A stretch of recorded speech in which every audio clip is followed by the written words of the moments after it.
Hello everyone. Hope you're all doing very well today. I'm very happy to see a very good number of audience today. I'm Kavana. I am senior software engineer at JP Morgan.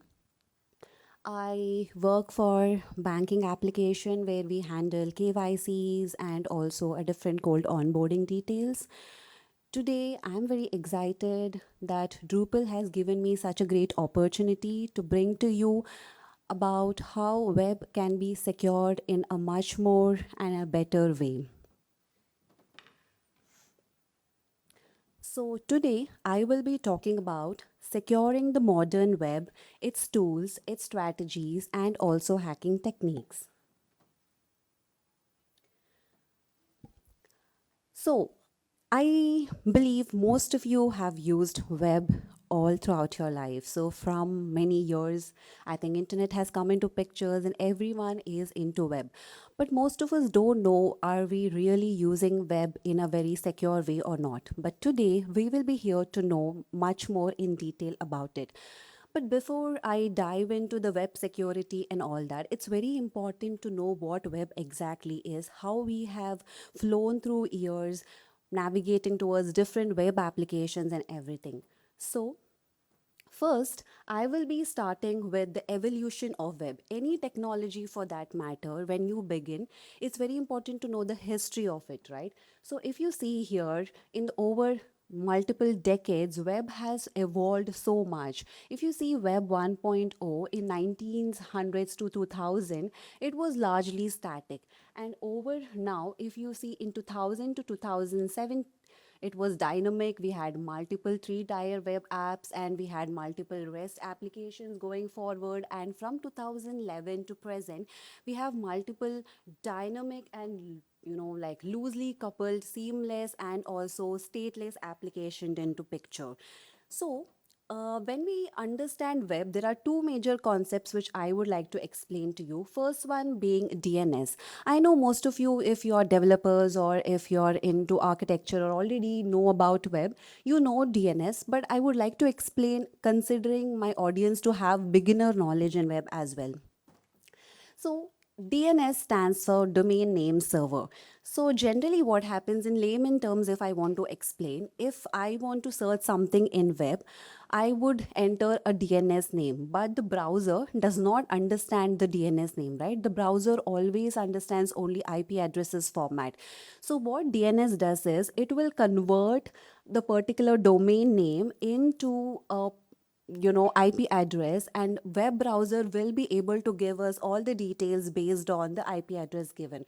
So basically, whenever a user is trying to communicate with the server, DNS conversion happens and then we are given the resources which we want. So next, I would like to also explain about the domain hierarchy. So maybe I'll make it a slideshow, it'll be better. Yeah. So when you consider DNS, right, if you have to handle the distributed systems in your DNS, then you will need the domain hierarchy, which is a kind of tree, if you can see here. It has a root, it has top level domains, it has second level domains, and also sub level domains. Top level, generally, if any organization level, if we want, we'll be using either .com, .blog, global.com will be second level domains, and the sub level domains will be the different application level domains. So whenever we have a DNS, if we consider DNS as a phone book to an internet, in that particular phone book, whatever the records we have are nothing but our DNS record. So I have given a sample of commonly used DNS record types.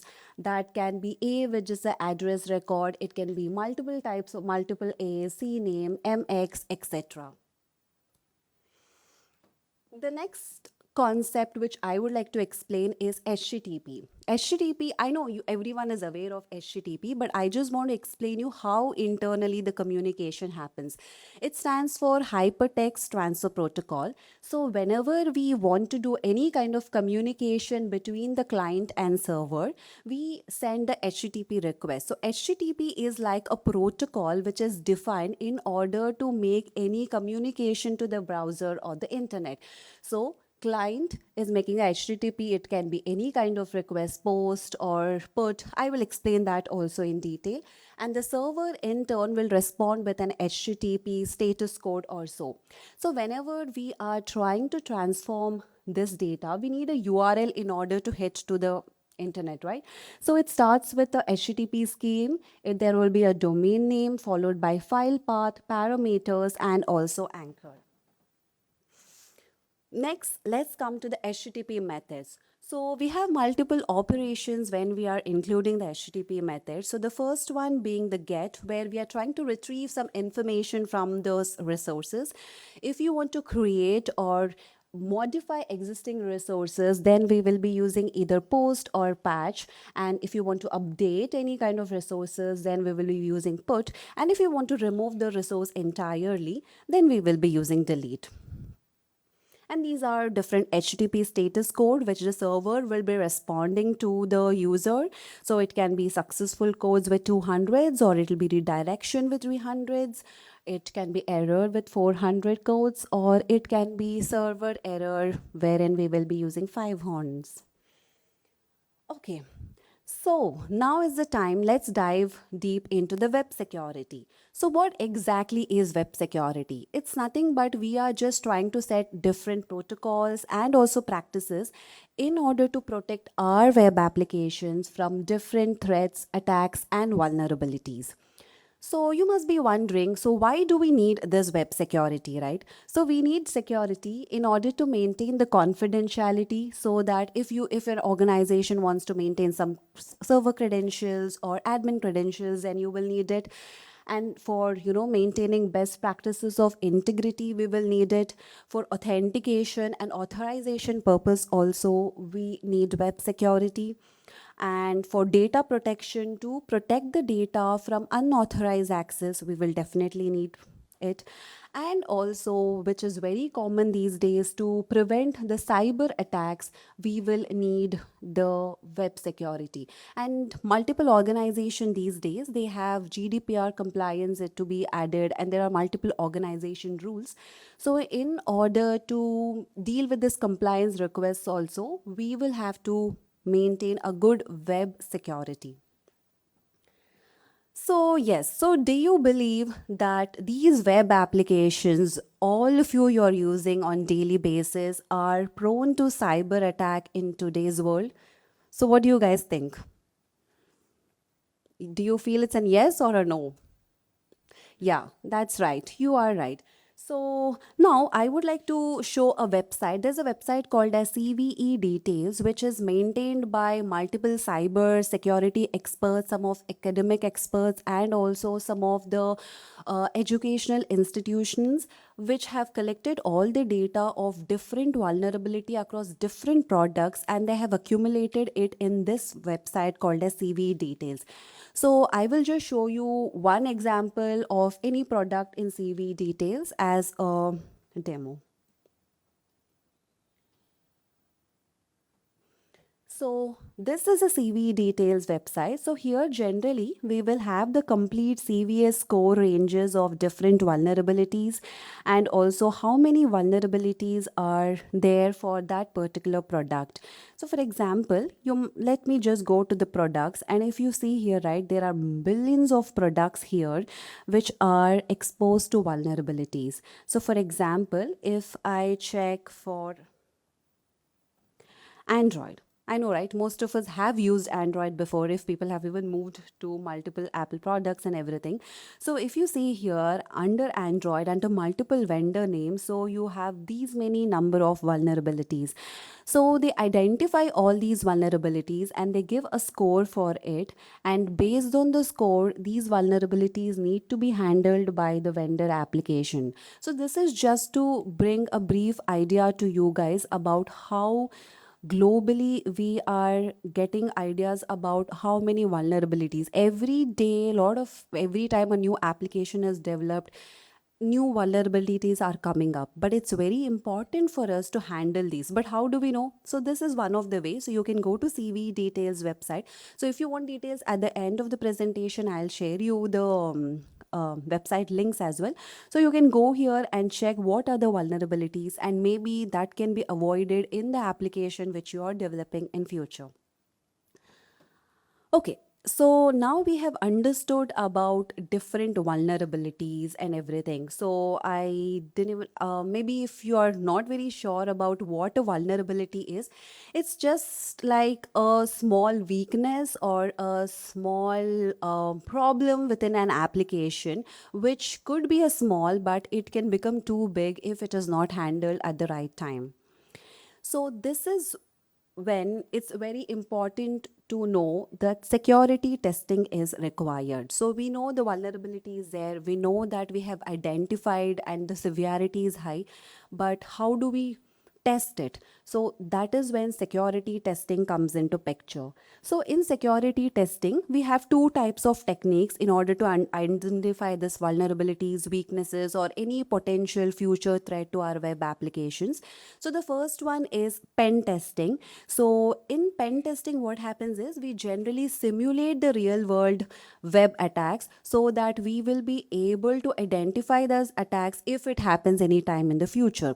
So in pen testing, there are two types of pen testing. One is destructive pen testing and the other one is constructive. So in destructive, what happens is generally you will have a realistic approach to that particular cyber attack and you'll identify it. But if it is constructive, it will be controlled way of handling a particular cyber attack. Another way which we handle the security testing is to do the vulnerability assessment. Suppose you identify a vulnerability, we have to know what is the threat level and what is the security level which we need to maintain. So if you want to identify any kind of vulnerabilities or weaknesses in software, that is via vulnerability assessment. So I have given a difference between the vulnerability assessment and penetration testing, where generally vulnerability assessment will be an automated one. No one will go manually do it. In penetration, usually sometimes people will manually do it, and some of the automation is possible as well. So yeah, generally these are the major two testing mechanism which we use for the web applications. Sorry. Yeah. So, what if I told you? So, now we have handled how we are testing the web application, how we have identified the vulnerabilities, and etc. But what if I told you there's a digital superhero toolkit in order to uncover all these vulnerabilities and also the cyber threat? Yes, there is one, and that is called the Burp Suite. So, Burp Suite, there is both, community edition and also the professional edition. Just to, play around with, you can just install the community edition and then you can try to understand how you can handle the vulnerabilities and etc. So during the demo, I will be showing you how the burp suite works, and also given a small example. Like suppose if we make an HTTP request, generally if I'm making a get call to any web application, why I explained all these get methods and everything is so that when I'm giving a demo, it will be much clearer for you in the demo. So what I'll do is I will create a HTTP request get call to the any of the browser, for example. But with burp suite using an interceptor, I will be able to modify the HTTP request, and you will be able to see that from get I'm able to modify it to post. So if I can do that for any normal application, so it's possible that I could be hacking any vulnerable application as well, right? So I'll be showing all the demo in the end. For now, I will just explain the theoretical part of these. So now if we have done all the vulnerability assessment and etc., we need to have a basic idea of what kind of assessment we are doing and what kind of automated tools we are using. So here I have just listed down some of the tool names and their description. So just for the references which you can know, when in today's demo, I am just going to use burp suite because we have limited time. So generally there are multiple, like it can be HP Web Inspect or like SQL mapping for SQL related things. So these are the globally available automated tools. And there are multiple manual tools as well, because in some of the vulnerabilities maybe it's not possible to have an automated setup already, or maybe someone has not yet built. In such scenario, you might have to use some of the manual tools as well. So, when we explain the vulnerability assessment and also penetration testing, so here, if you see, this is how the entire flow works. So, there will be information gathering from the input, then there will be a vulnerability assessment. There might be multiple configurations, services, authentication, like error handling, and all of those things. And after we exploit that particular vulnerability, we might have to go do a little bit of security assessment, and then at end we will have to identify what are the possible future scenarios, and at the end we will be giving a technical report, because it's very important that you have to show the entire history in the technical report if you have analyzed a vulnerability, so that in future, if not you, if someone else comes into picture, they should be able to understand what is the flow chart behind it. So technical report is also extremely important, and also followed by, you need to give the root cause analysis. We might have identified the vulnerability, but what caused the vulnerability, so that we can avoid it in future, right? So these two are also, generally people avoid that, the technical report. No one would be interested in writing a huge report, but it's very important to avoid the future vulnerabilities. So today in the demo, I will just pick three of the vulnerabilities and I will be explaining you. One will be the SQL injection, wherein the hacker will try to get, insert some malicious SQL queries, and he will be trying to get all the input from the DB. That is one possibilities. And the other one is the weak session IDs, and I will also be explaining about the excesses reflected attack, wherein they are trying to embed some URL and they will be trying to make some modification to the JavaScript and get the data from it. So with the limited time, I'll just be able to give demo of these three vulnerabilities, but there are so many vulnerabilities out there which you can go explore if you are very interested.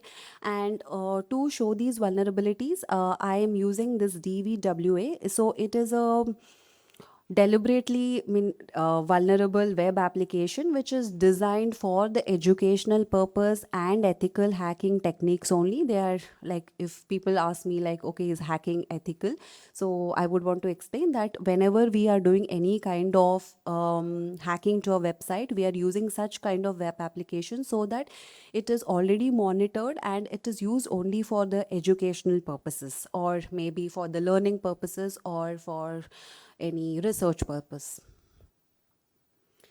So whenever we are doing security testing, we cannot do any kind of random testing, right? Suppose if we are in a professional setup, we have to maintain some standards and everything. So even in security testing, there are some standard methods to be used.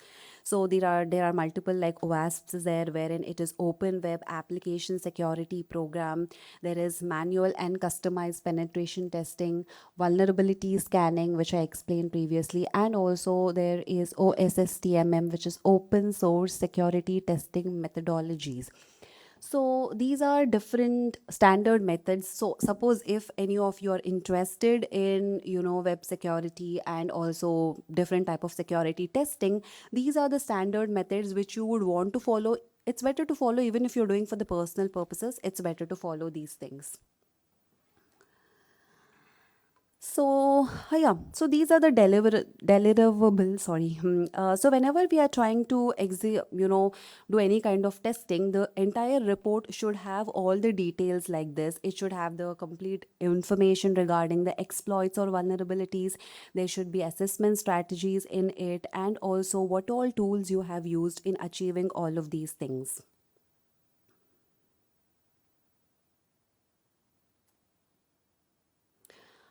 Okay, so yeah, I know I have explained too much of theory and it must be too tiring to sit on a theoretical explanation. But yes, so now I will be showing you the demo. So first, let's start with Burp Suite. See, Burp Suite is like nothing but like an interceptor tool where you can try to, play around with different vulnerabilities and you can handle them and you can do some kind of security testing. Yeah.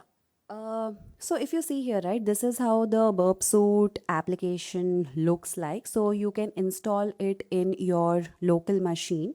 So it has multiple tabs, like you can set your proxy, you can do the intruder, you can do the repeaters and all of those things. So if you see here, right, in the proxy where I was trying to explain, there will be an interceptor on and off. So whenever an interceptor is on, so what happens is in the background, we will be able to collect all the information whichever I am trying to make a call to a particular web application. So if I keep the interceptor on, as I told, I will be able to collect the data. So for now, what I'll do is, this is a internal browser which burp suit is going to initiate.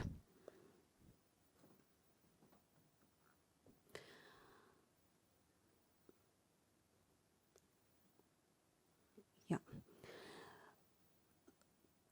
So now what I'm going to do is I'm going to set the interceptor as on, and if I try to hit any example google.com,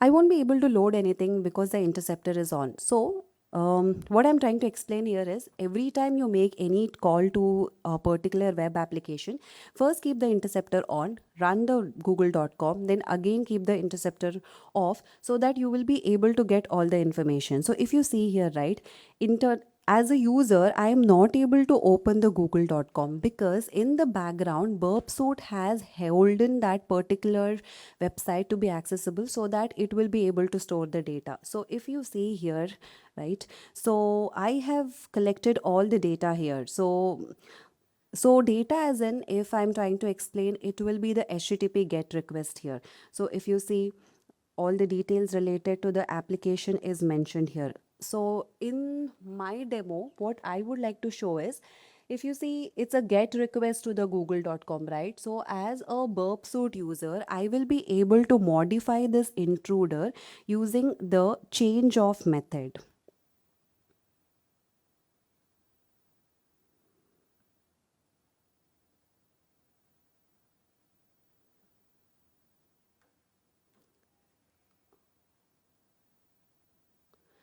So, uh,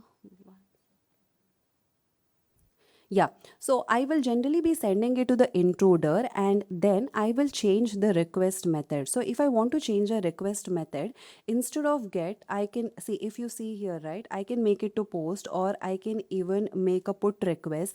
I can modify the entire body, and I will be able to send the malicious data through the website. But Google, being a very secure website for now, it won't be able to accept such kind of hacked system. But if it is any, suppose if a new startup has come up with some new website or something, if they don't have a necessary security enabled, then I, as a malicious hacker, I will be able to change the methods, get the data, and I will be able to hack through their website. So this is one of the way how we can intercept using the burp suit. So there are multiple other things which we can achieve with burp suit, but maybe if you're interested, we can connect later also and I can explain you. But for the demo, I just wanted to show that how we will be able to change the request method. So if you see here, we can go change the request method. Initially, I will make the interceptor on. I'll make a HTTP GET call. I will get all these data, and then I will be able to change the request method. Also in the presentation, if you remember, I explained three different vulnerabilities which we will be talking about. So the first one of that is the SQL injection. So to show you SQL injection, I will be using the DVWA website.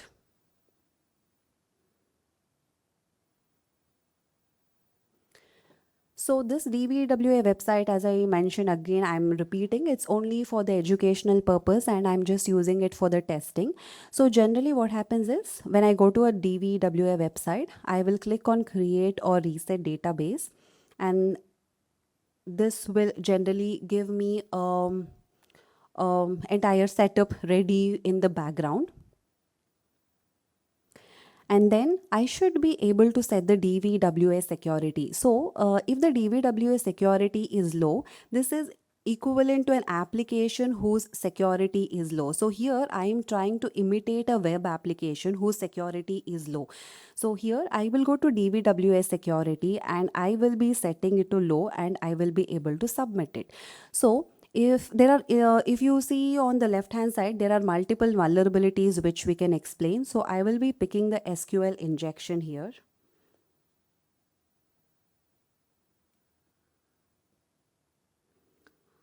So I hope you guys are familiar with this or one equal to one, wherein it will return any valid data.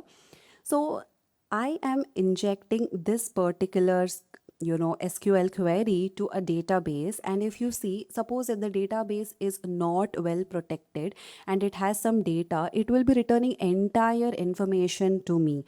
So me as a hacker, I will be able to get. Okay, so I'm sorry for the inconvenience, but generally when we enter this particular query, right? So we will be able to get all the information from the database, like it might be login ID, username, whatever. Suppose we are querying a particular database which has like maybe multiple tables. So all the data associated with one particular table will generally be given. So generally when I click on submit, it will give me the list of username and the password details.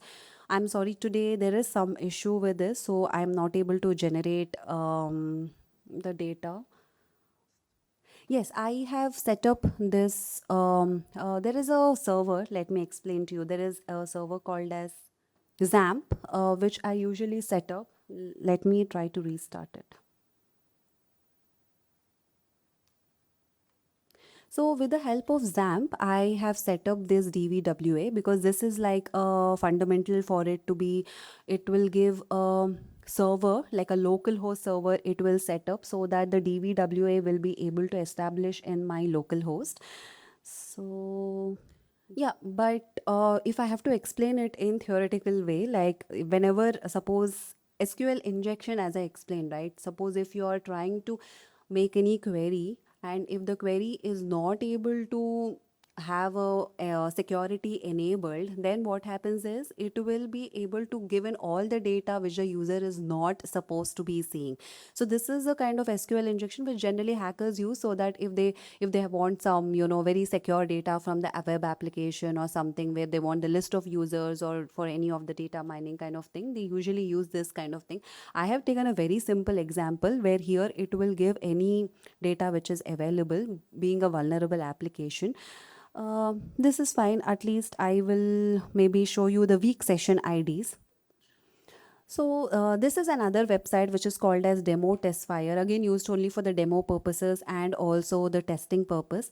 So if you see the session ID, generally what happens in most of the latest web application, I think they handle this session mocking, because whenever a user is using for particular session, if he has logged out of that session, then only generally the session will die, right? But now most of the modern web application, they handle it, like they make sure that the session is enabled only for few seconds. But maybe in an older application, or maybe some applications which are still not mature enough, right? So for them, in such scenarios, what might happen is like if a user has logged in with a particular session, and if I have that particular session ID, then I will be able to log into that user's details, and I will be able to access the web application. So for example,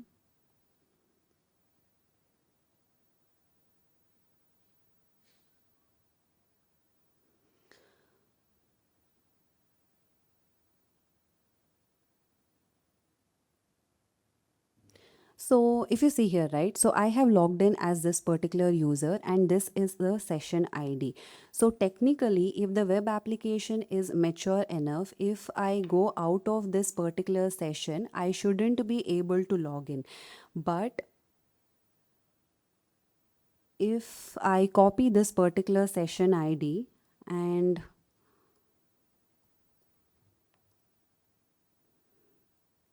so here if you see, right, I am logged out, right? So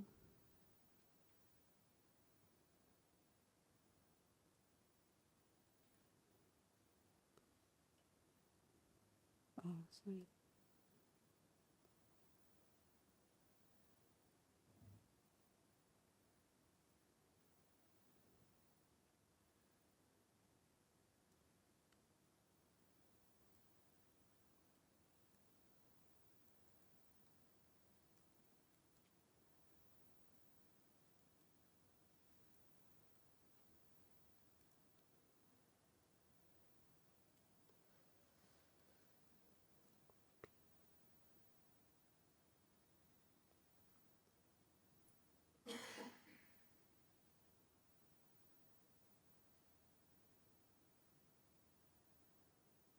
Yeah, so generally I will be able to modify these values. So suppose if I copy the session ID from here, even if I am logging into another machine and if I am trying to use this particular session ID, then I will be able to access this login credentials and I will be able to log into this machine. So that's why it's very important to handle this weak session IDs, because if a web application is not handling the session IDs, then if there are multiple tabs open and at multiple stages, if I'm able to use your session IDs, then I will be able to log in and have all the authorities to do this. So this is weak session ID, and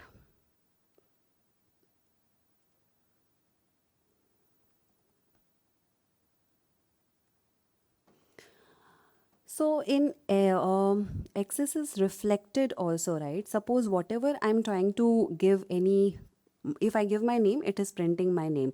But if I try to inject any particular JavaScript which has some action to be done, which I'm not allowed to be doing also, that will be a kind of issue. So, yeah. So for example, if I want to give an alert, say one. So I am sending this particular script here, and when I click on submit,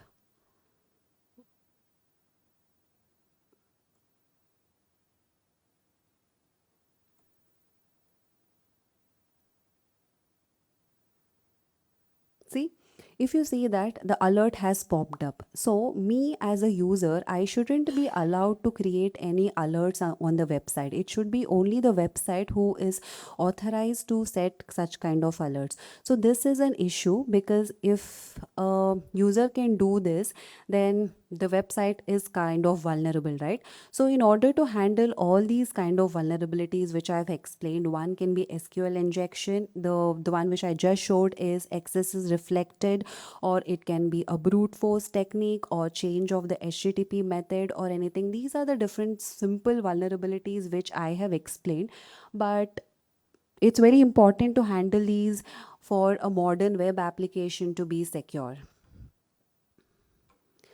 So yeah, this is a demo. Sorry, I couldn't give the demo for the SQL injection, but yeah, that's how it generally works. Maybe post it's the session, I'll just check and maybe I can reach out if anyone is interested. Yeah, that's it. Thank you so much.